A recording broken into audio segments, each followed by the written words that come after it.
Gender also matters. So when we hear the name Lee and this person being irresponsible, we say because he has not come on time or he's not taking it seriously. So then we attribute it to somebody who is in this part of the world who doesn't really think punctuality is important or doesn't take things seriously. So what happens is attribution automatically transfers to how we think about the whole situation.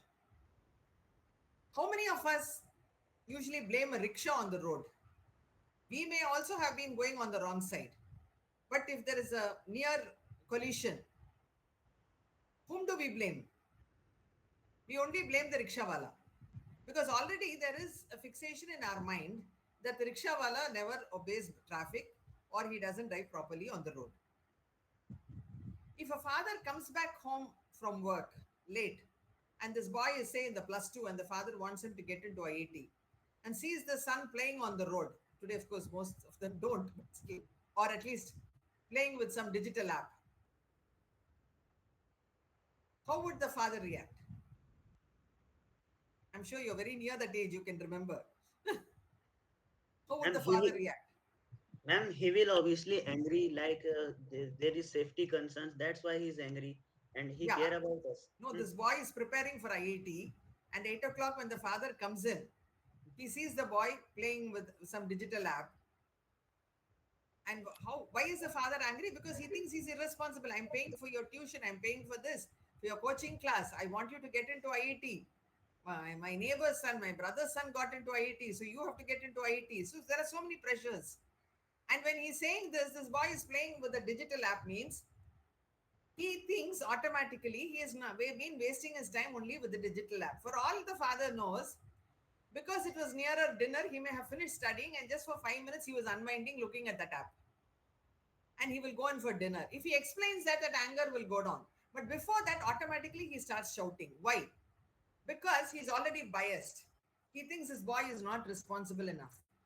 So, from every level, in every relationship, if you see, we always have our own superimpositions on how this will be. Plus, there are goals. So, what happens is most of the time, if you see, the conversation itself will start with accusation. Now, why do we say accusation? Anyone? Ma'am, because that is something which is fixed perception in our mind about something or somebody. So we take that, we start the conversation with the perception we have. Yeah. So, we already have a perception. One. Second,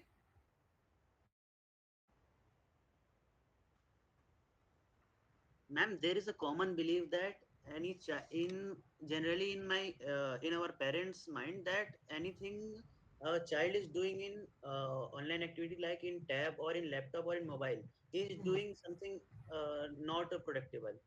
Not okay. that's why the mindset of the parents is. Yeah, that is also there. Then, anything else? Ma'am, Ma'am, because maybe also, the past, Yeah, go ahead. Maybe. ma'am, maybe the past instances that he hasn't scored very well and he was playing, so that also may Exactly. trigger that.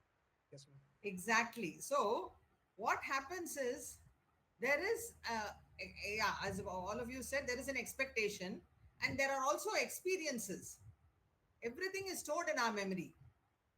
And so, what happens is immediately that memory kicks in because of which, and our conditioning. See, society expects us to relate to each other in a particular way. Normally, a child will not shout at the father as he shouts at the brother or sister or his friend, right? The subordinate will not shout at the superior as he would shout with the co-worker in the office space. So everywhere, what happens is the tension arises because of how much the relationship matters or what is the nature of the relationship. So the first thing that we have to understand when we are trying to map the conflict is we have to understand what is the nature of the relationship. Is this something which was just a one off? Say, today what happens in Amazon, you order something and you get Even a book you have ordered and you get it, but it is torn. So you want to return it. What do? You say you want to return because it is. Do you go and shout at that person who delivered it? Never. Why? And it's a faceless thing, or the whole transaction is a faceless thing. Second is some other person comes and delivers it to you. Somebody else comes and picks it up from you. So you don't have a frame against which you can be angry or frustrated. And this is just a one time reaction. Either if it is just like 100 rupees, you don't even care to see whether you've got the refund. But if it was 1,000 rupees, you would definitely you will care to see that you have it refund. So everything is relative here. So what happens is if there is a relationship, like if there is a property and the brothers are fighting over it, yes, till the property is sold or they are going to move away, they need to be on the same page to understand and to solve the whole situation.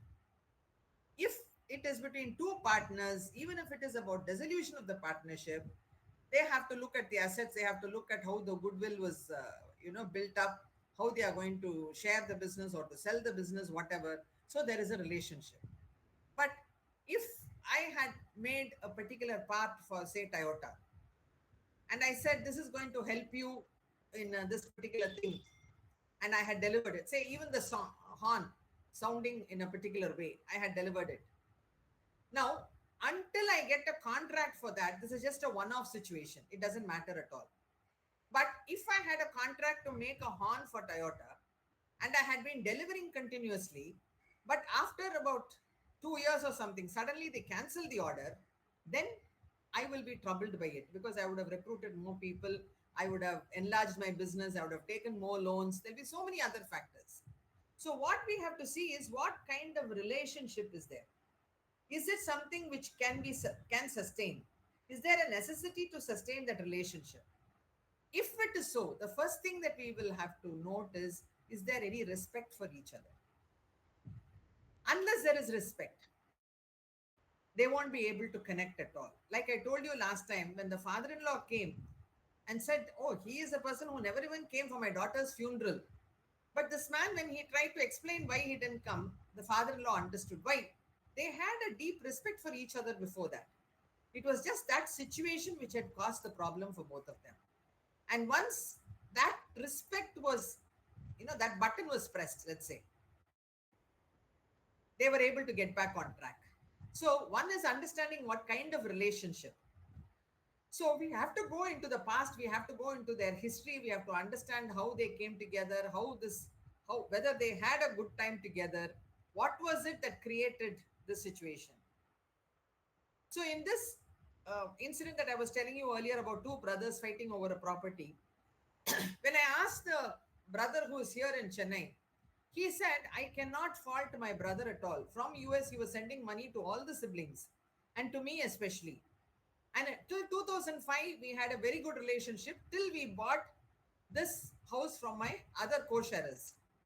Until then, there was no problem at all.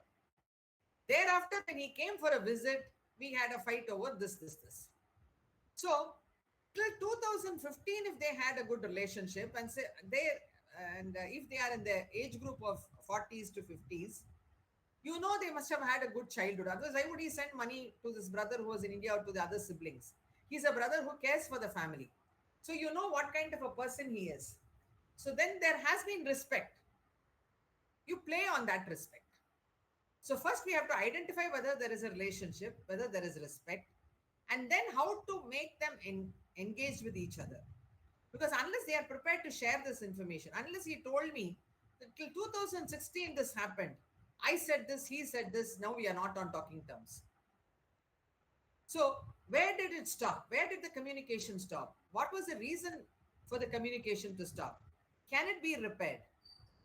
So engagement is not just between the parties, it is between the mediator and the parties too. As a mediator, if I say, oh, you are the elder brother and you are living in US, why don't you give up the property? Then the whole thing will go. Because he also has a sentimental reason for giving this money to buy the property. He felt that at that point of time, whenever he comes to India, just a brief visit, but he would like to stay in the house where his mother had been. So when he shared that information, And both of them said they had sentimental reasons versus the other people who wanted to sell the house. So then it is important for them to retain this house. Can they use this house as it is, or can modifications be made, or can it be built in a particular way where they both benefit? That will be the questions that come up later. But unless we understand whether they respect each other enough to say that, yeah, I will consider his offer, or I will consider how this can be done. The way this brother from India was repeatedly saying, I don't want to kick him out. I I am grateful to him for whatever he has done. So I will not be a person who will be ungrateful. I would still like him to be here. But then he is a liar, he is this, he is this, he is this. So then we understand we have to get them to engage with each other. We have to get them to understand where that communication has been understood in a different way. Because until 2015, they've had a good communication. And unless we know whether harmony can be established, there's no point in going further at all. Merely, this happens usually because in matrimonial cases, most of the mediators, lawyers, judges, everyone around also says, oh, you have a child, so why don't you patch up? But that is not good for the child or for them. They will even kill each other. but and the way they talk to each other for the rest of their life, or they behave towards each other for the rest of their life, is going to be more harmful for the child. So it is better to understand whether harmony is possible, whether there is some commonality that they will be able to address, whether they would be able to look at certain things uh, from a mutual point of view. So understanding whether these things are there when we get the facts is most important. Only then the mediator and the parties can slowly build trust and rapport. I will go into trust later, but building rapport is very, very important in mediation because, right from the beginning when the parties come to the table, either because they have chosen you or because the court has sent them to you, they are still apprehensive about what this is going to be or whether the other person is going to win in this. More than their winning, they are afraid of what they will lose or what the people around them will think of them if they agree to something. It is more of saving face most often. So, first, what the rapport building must be for them to understand this is a neutral place, the whole thing is confidential, and then for them to exchange this information without prejudice is very, very important. So, then slowly trust builds up. Once there is trust, they start confiding either in the joint session or in the separate session. They start confiding certain facts or their concerns. So, building rapport is not only about trust, it is also about integrity. How the mediator conducts himself, how the mediator is unbiased. See, today when we say neutral, we have a feeling it's like a balance where both sides are equal. It can never be because we are also conditioned by our own beliefs and prejudices. What we do is we regulate them, we restrain them, we see to it that that doesn't take over. But still, we will have our own feelings. Um, for example, what happened was one of my colleagues was doing a mediation where the allegation by the husband was that the wife would go off with the trainer who used to come home to help her exercise. And when the trainer came home, she would send the child away with the nanny downstairs to play in the hot sun. So he would usually come before noon. So the child was sent out and there was no shade at all. And the child had to play in the courtyard and come back only when the trainer left. So his allegation was she was having an affair with him, and other things that he said. Now this mediator who was listening to this case, he had two young grandchildren at that time of whom he was very fond of. So he said subconsciously his body stiffened a bit when he heard that the child had to stay in the sun for more than an hour. That was all that happened. But the next time she came, she said, I don't want this mediator, he's biased. Somehow she felt that the mediator was not, open enough or was not listening to her with an unbiased attitude. So when we say neutrality, it is not just about wording things in a very neutral way. It is also about how we carry ourselves, how we express ourselves, how we show by our manner, whether we are not happy with that or not. And so, integrity in a way is also about seeing to it that we balance the whole thing. We help them to understand that this is not only confidential, this is not only unbiased, but this is also a process where it is going to benefit them. And at the same time, nobody is going to coerce them to make a decision. So, this building rapport, the parties must understand the integrity of the mediator. The mediator must understand the integrity of the parties, must know whether they are going to carry this information elsewhere, whether they're trying to use the mediation process for some other reason. So, integrity is also very, very important. The next one is commitment. How far are they really looking at a solution? Do they want to work on it? Do they want to abide by any agreement that they are getting into? If they are just whiling away, usually this happens in court. And actually, there's a lot of study in California where they have seen that in court referred mediations, either because the court has referred, the parties think that they have to settle, or the mediators themselves, tell them, oh, you know what will happen if you go back to court? A lot of time and money is involved. Here also, we say that. I don't agree with it, but a lot of people say that. So, this kind of pressure automatically gets to them. Even in Maharashtra, if you see, most of the mediators are only judges. So they say, oh, judge साहब ने बोला ना तो हम क्या कर सकते हैं. So that sort of, unwittingly influences them. So what happens is there a commitment? Are they really agreeing to that? So rapport building is not only between the parties, it is also a commitment of the mediator to ensure a fair process. So we have to understand that when we are doing the mapping of the conflict, we have to understand the dynamics of the relationship. We have to understand the nature of the rapport. We have to do our best to see that the parties are able to move from where they were about that particular issue to understanding how they can move further from that. Now, in Stanford University, they have done research, and this Professor Fogg has come out with this. He says when we are trying to unravel a conflict, what we have to see is what are the core motivators. What is it that triggered this conflict? And now it will be good to remember one is attitude of the parties. Two is the context. So see, if you are walking on the road, a busy road, and you have your laptop with you, newly purchased laptop, and you're carrying it to your next important meeting, and somebody dashes against you, it falls down. What is your first reaction? Oh my God, my meeting is in another 5 minutes, and then my new laptop, right?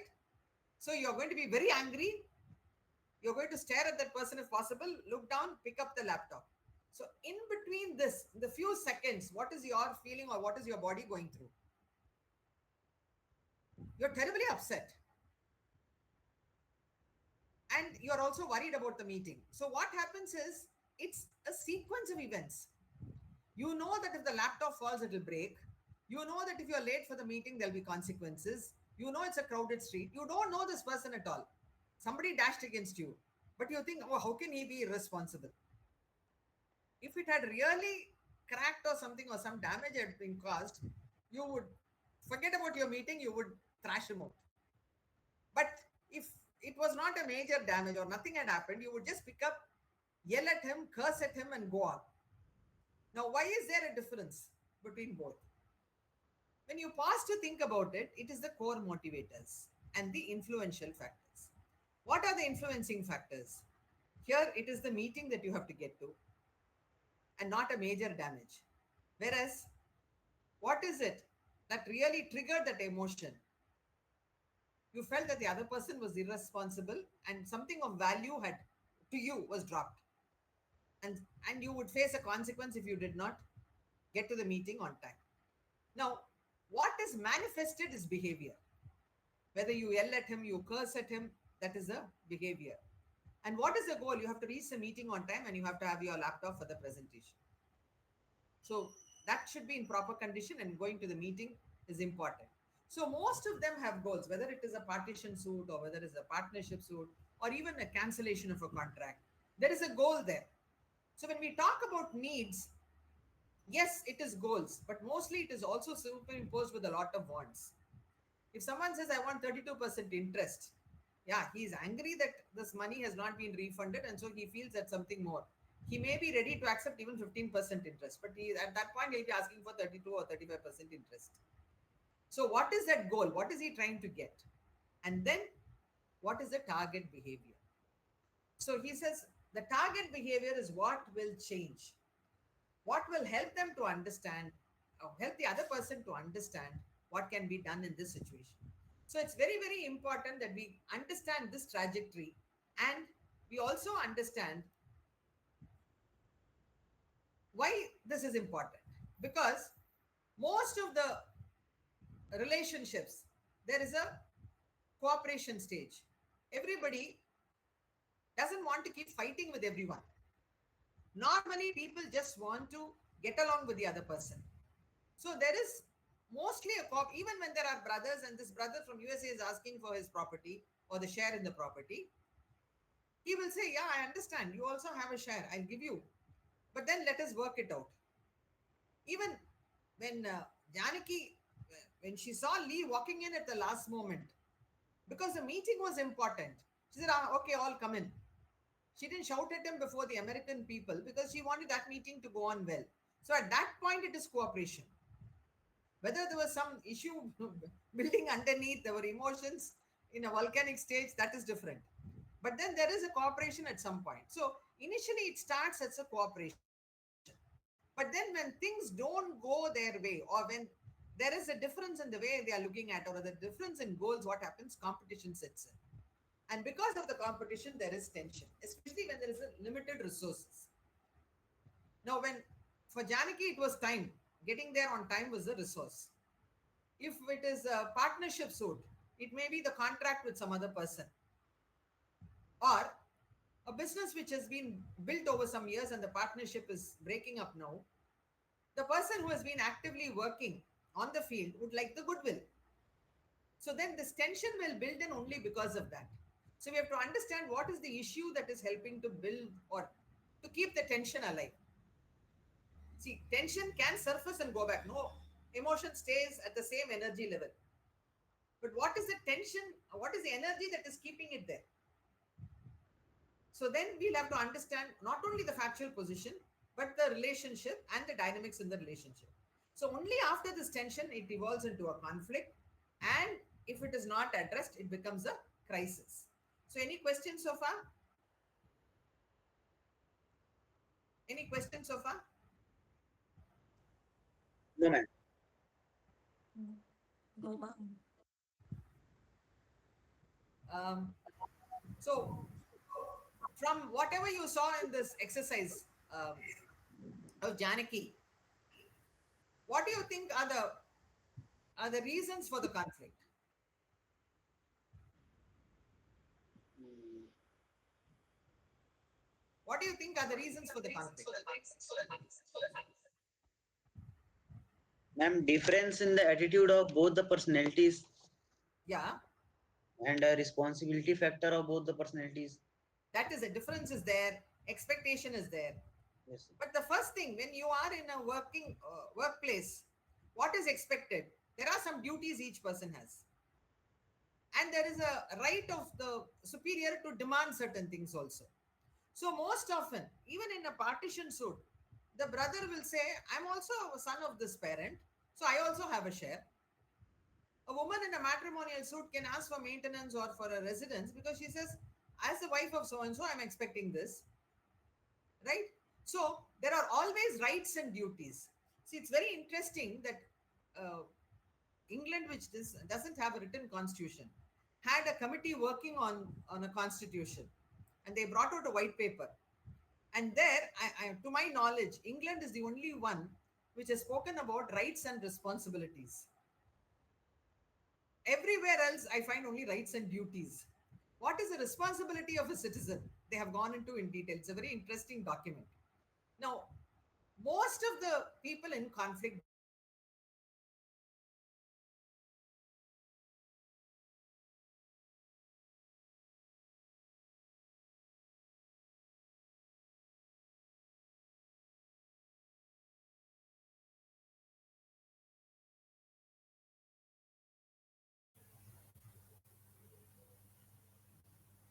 Internet issue is there, right?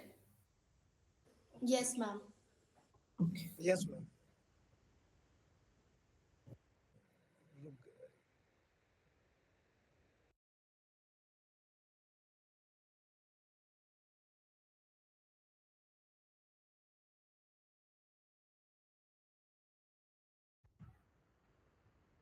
Can you hear me now? Yes, ma'am. It's Sorry, audible. I lost connection for a few minutes. Yeah. Okay. What happens is we are looking at our rights because I'm a member of this family. Lady filed for partition of a huge property here in Chennai. And when we went, oh, again, what's happening? Can you hear me now? Yes, Okay. ma'am. So apparently she was the ninth or 10th child in the family. Okay. And when she was born, the family astrologer told the father that if she was kept back in the family, uh, he would suffer some serious business losses and health wise also. So what he did was he asked their cook to take the child, gave her some money and said, go elsewhere and take care of the child, but she should not be brought here at all. And that lady was a very good lady. She took care of her. She made her a chartered accountant, got her married to a very good chartered accountant, and I think she was living in Hyderabad or somewhere when she knew her parents had died, and then she filed a suit for partition. All the rest of the siblings were all in very high positions, either in the government or in corporates. All of them well educated, very well placed, had a lot of property. So nobody really needed that particular property, which was quite a expensive property, no doubt. But then when she came into mediation, what she said was merely because the astrologer said that I was unlucky, how could my father throw me away? I want to be acknowledged as a member of this family. That's all. I'm not asking for a share. I only want to be acknowledged as a member of this family. So now, what was it? She came and asking for her rights. She said, I am a member of the family.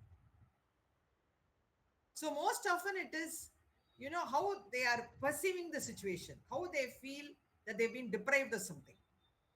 And then this is why there are patterns of thinking, as you said, personalities, how we are conditioned, all that happens, how we look at our rights and duties. See, most often, even now, women tend to come and say in a partition suit, oh, I am married and I'm elsewhere. No, how can I look after my parents? But they will come and ask for a share in the property. And naturally, the son will say, oh, then why can't they also pitch in for the medical expenses? But then they feel, no, but that's because of what they think is their right, but they don't understand their obligation. So most of the actions develop only because of these patterns and also because of the social conditioning.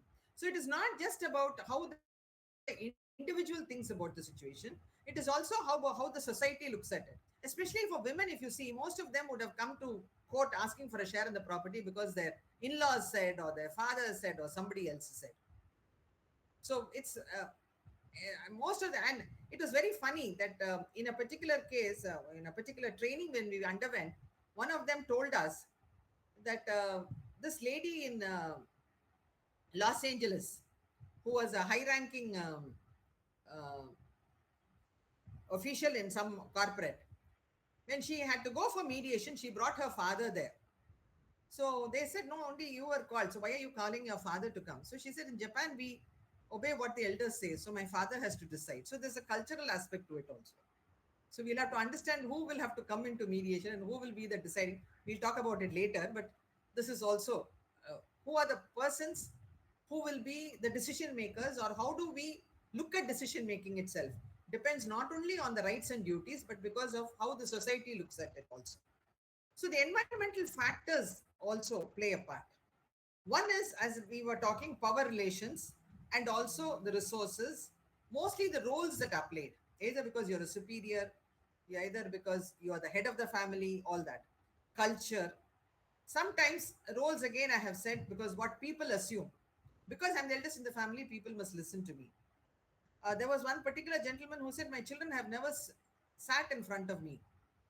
I said, why? He was about 96. So he said, that is the respect they have for me. So I couldn't say no, but I just told them, maybe if you had asked them to sit, do you think they would have been more comfortable talking to you? He started thinking about it. So these also happens. Most often it is also the legitimizing myths. Oh, women have to be like this. especially now, today I saw some message about violence, and somebody had retorted even now saying, oh, it's the way the women dress. It's not just how the women dress. There are many more factors there. So we can't minimize it into, but we say that is legitimate. That's a myth, we legitimize it. It's also hierarchy, and sometimes it is also more than any other things that you can think of.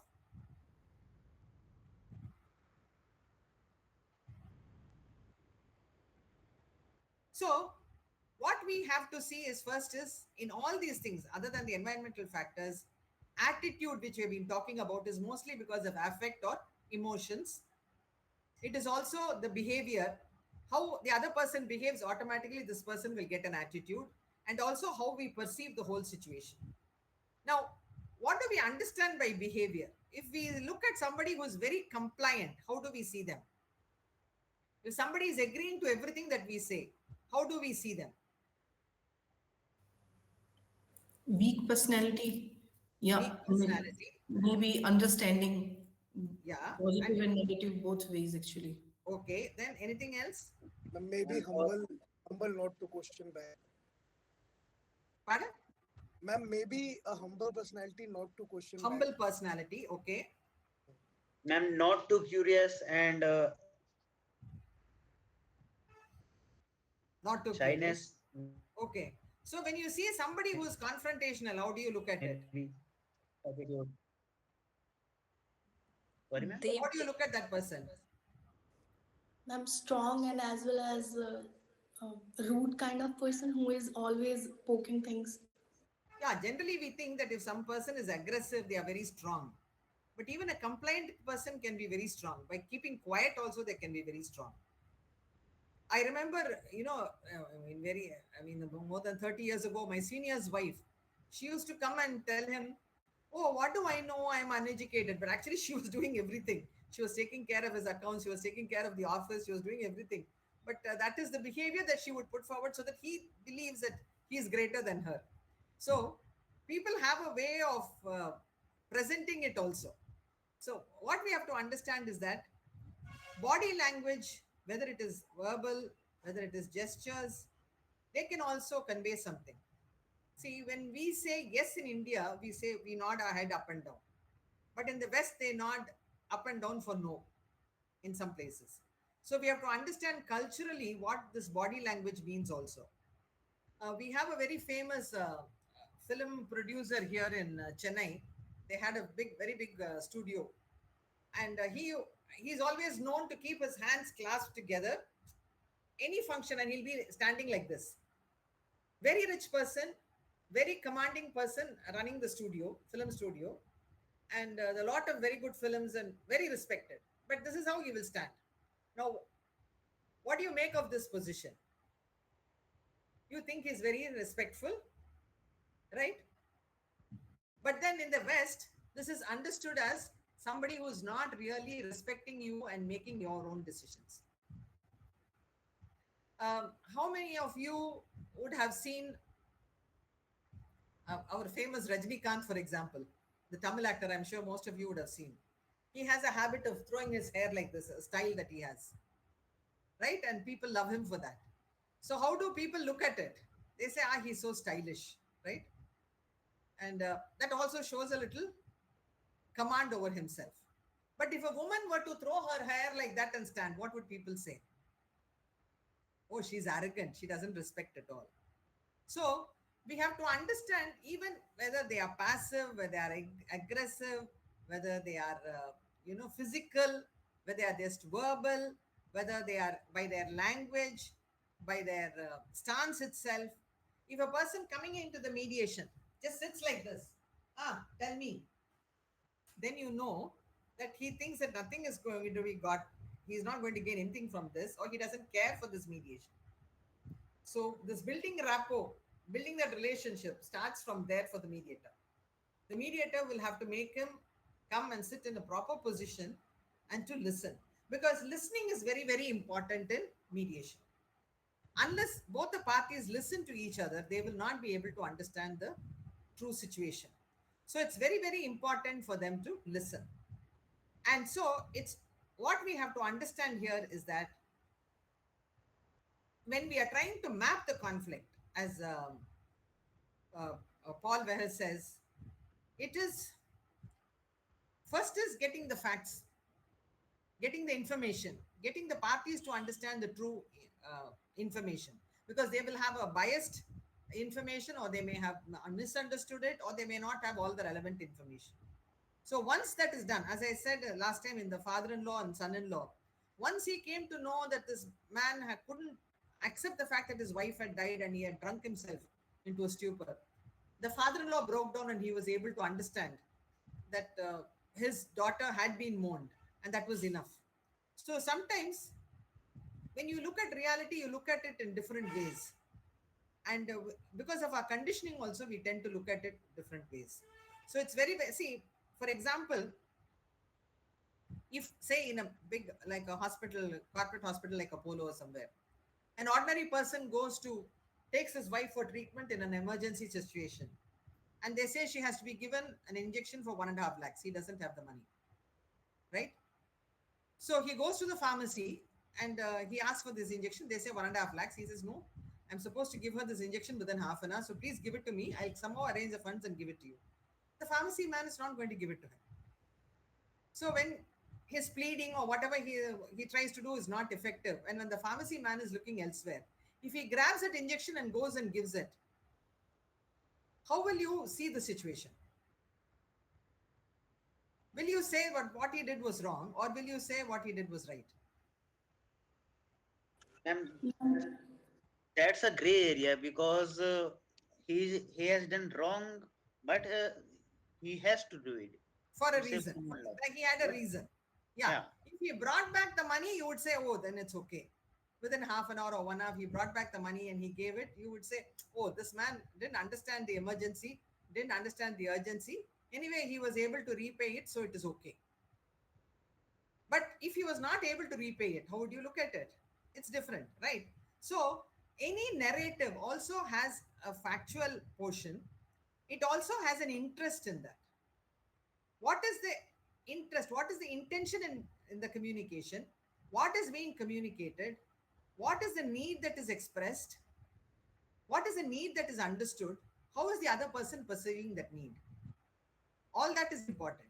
So it is not only what has happened in the past, it is also what can happen now and what can happen in the future, especially when there is an ongoing relationship. And we also spoke about what is right and what is wrong. That was what we were speaking about last time. So we have to understand in this particular situation, if he had taken that injection, was it right? But if he had brought back the money, you feel, yeah, as you said, it was a gray area, but then he brought back the money, so it's okay.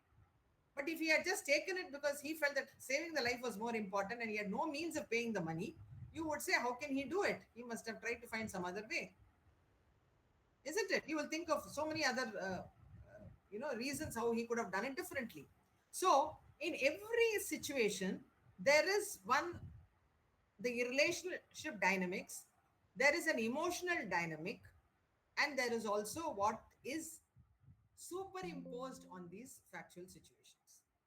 See, when this man came in to ask the pharmacist for the injection, of course, he was told by the doctor that he must get it within half an hour. But if he had questioned the doctor saying, if it's expensive, I won't be able to get it now. Can you find out some other way to make her hold on for some more time? Give us some other which is less expensive, and by the time I'll make arrangements for the money. So there are various things that can happen there. The most important thing for us to understand here is that in conflict mapping, what we are trying to do is first seeing where they are coming from. What is the kind of background they are coming from? If they were from a very privileged background, they may not be able to understand the ordinary problems of what the other person is saying, even in a workplace situation. So it is necessary for them to understand how this can be differently viewed. So when we go into all this, what we have to understand is not only are there these factors, I mean, as we said, it is also the question of how people look at it when they are facing the conflict and how they look at it when they are discussing the conflict. Now, why do I say how are they looking at it when they are facing the conflict, and how are they looking at it when they are discussing the conflict? What is the difference? Ma'am, time lapse that has been passed because at the moment of in heat or in aggression, a person is able to perceive things differently, and when the time has passed and he's discussing thing, he might have some other thoughts in mind, and he could see other factors also. Very good. So when there's a lapse of time, that heat of that emotion subsides. It is not as energizing as it was before. Yes. Also, we have a moment to pause and think. It is not the rush of adrenaline which takes over. The first instinct is always to flee or fight because we want to protect ourselves, protect our whatever we think is ours. So what happens is the initial thing is always to hit out or to back out of the whole thing. But once that step is taken, there is a little time. What happens? Things fall back into a state where you can observe. And then people are able to look at it differently. So Elizabeth Butter goes into some of these factors, and what she says is that most people take conflict very personally. So, like this brother whom I told you last time, he said, I'm the eldest, I've taken care of everything in the family. How can a woman go to court? She must have come to me. So he feels disrespected, or he feels that as head of the family, his power is challenged. He doesn't like that. So most people take conflict personally, an outcome and the mediator as a reflection of who they are. So it is their status that is actually there was a person who did a there's a book called Influence. If you have a chance, do read it. Robert Cialdini has written a book on influence, where he's done a lot of research on how to persuade the other person. And David Rock in the organizational setup has come up with what is called as status, and I'll deal with it later. But he says status of the person, he calls it scarf model, but he says status is very, very important. What he says is the identity of the person, if it is challenged, as the elder son, as the father, as the manager, as so and so. So, even in the other case where the builder could not finish it on time, he had reasons. But then, when his reputation is challenged, what happens? He takes it personally. So, when he comes for discussion, he has a different view. When Janaki finds that Lee hasn't come on time, she feels that he has not taken it seriously. So, that means her orders are not respected. So, she takes it personally. And the first thing when she goes into the meeting is she would only blame Lee. So the first thing that we see is that they take it personally. We have to separate the person from the problem. Yes, I understand that you have been hurt or you have been frustrated. You have reasons to be upset. But then, shall we see what is the situation now and how it can be rectified? So we shift the focus from the person to the problem. Issues of self and identity raise profound and painful questions about who they are. The same thing. The mediator and parties have to be able to release and let go of self investment in the outcome. So, only when this paradigm shift is possible, if we say, see, for example, there was a partnership situation where this man, old man, he was about 84, and he had this capacity to pretend that he can't hear if he doesn't like something. He can hear. When everything goes his way, he'll hear. But if you say something that he doesn't like, he'll go on as if he can't hear. So when I was doing this mediation, I was asking him, and he had, his conflict was his partner, who was his school friend, had brought in his nephew, and he felt threatened. He felt that the nephew and the partner are going to take away the business because he was living in Chennai and that business was in another city. And he felt that they were not showing him the books and all that. So what happened was when we accidentally one day the nephew came for the mediation and he started talking to him. So I said, "Oh, it looks as if you have settled the matter." Then he said, "No, madam, what grievance do I have? He's my maths teacher's son. Although he's my partner's brother's son, my partner's brother was our maths teacher. And because of him, I became an accountant and my friend became an engineer and we started this business. But now he's my maths teacher's son. How can I get angry with him?"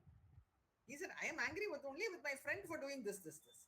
So I said, "Okay, sir, then if he was your maths teacher, have you given your Guru Dakshina?" So he said, "Yeah, I have to give." So what happened?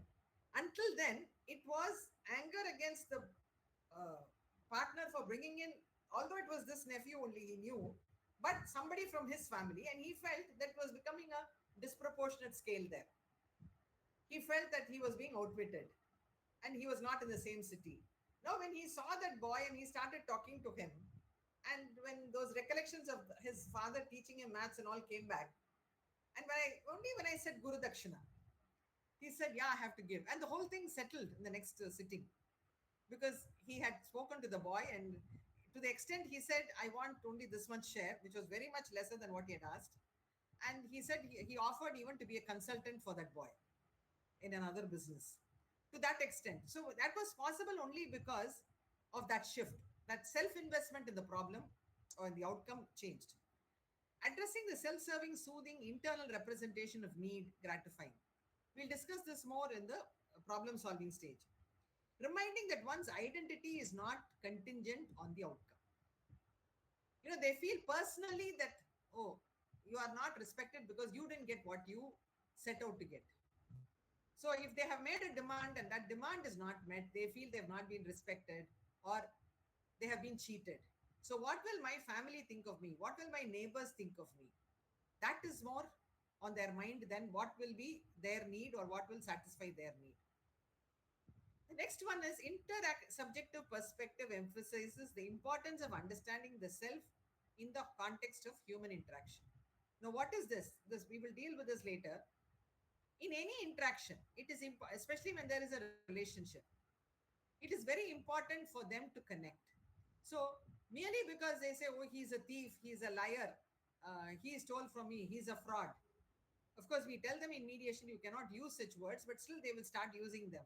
So immediately we go back reminding them that we have to stay on neutral words, and then we say, "Okay, now tell me, if because of this relationship you have come to this situation. Now, what is it that you're seeking to resolve the situation? What is it that will make it better?" So then what happens is you remove that allegation part of it, but you also focus on what is important for that person. And once they understand that their inner concerns will be addressed, then they move. So what we see when they talk is the attitude and behavior, and what we gauge is the information that they give. And at that point, we will also understand their concerns. Why are they not considering this option? Why are they not evaluating the situation? Why are they not offering something else? All this is because their perspective is only about themselves. It's not about the other person at all. Only when that shift happens, they also consider that it's a mutual interaction to stay in that state, or because they have benefited. Really, sometimes it is reciprocal also. I received something from you, so I have to give back to you. Why do we give gifts? If somebody gives a gift, we automatically want to give them something else back. That's because of the mirror neurons in our brain. If we see somebody smiling, we smile back. It says you have to do something back again for them. So that human interaction is what we have to address. And that is why reflective functioning and mentalization enables reconciliation of legitimate claims with concern of the others. So once we make them reflect on what has happened, as I said, when I said Guru Dakshina, it made him reflect and also think about what could be done. He offered to be a consultant.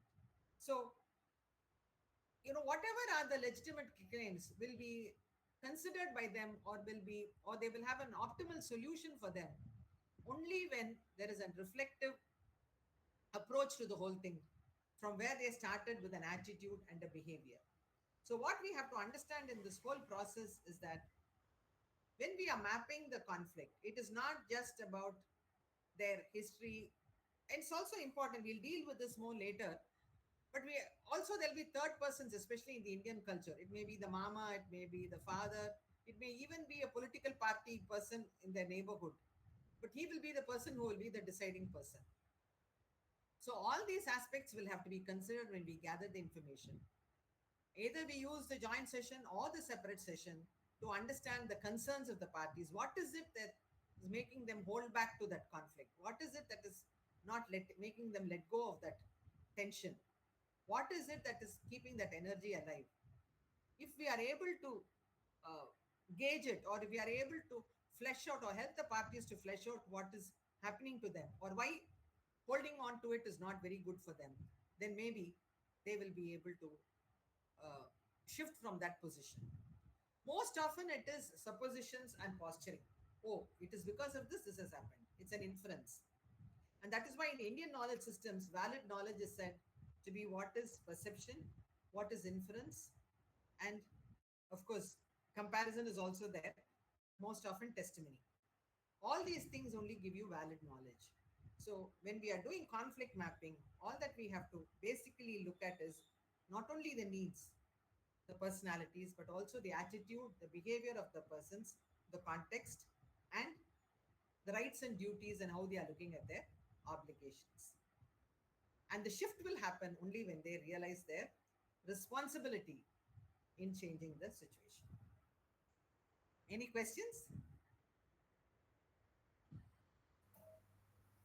Any questions, anyone? No, ma'am. Everything is clear as of now. Okay, thank you. We'll meet next week. Thank you so much, ma'am. Once again, a very informative lecture, actually. And I can talk on behalf of everyone that everyone was so indulged in the lecture. They were listening, they were understanding. And we all the students and faculties are also doing one thing, that we are discussing the exercise before the session and after the After the session. session.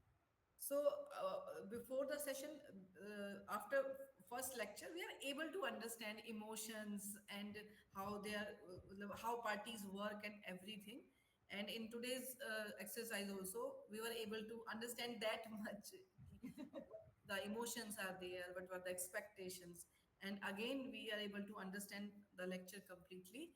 And we will be doing the post lecture exercise tomorrow, or I think after this session, and we will inform you about the differences, how our perception changes to understand the mediation. Yeah. Especially if this Janaki exercise, if you can do it as four people together, and each person really being aggressive about it, then you Okay, will ma'am. find that each group comes up with different behavior, and it's very interesting. See, a Very, simple thing like, see, most of the trainings for mediation, and I don't know why, they all stick to lectures and stick to, role plays, that's all. I somehow feel all these exercises help us, especially for communication and all that. Just saying reframing and all is not enough. We must do exercises for reframing. So, yes. this Janaki situation, that's why I gave you that small exercise for listening also. Whether we listen or understand, it helps us to understand how we can never listen through the whole. See, for this 60 minutes, you can never listen to every bit. It's impossible. Yes, But then we would have, something would have struck which was interesting for us.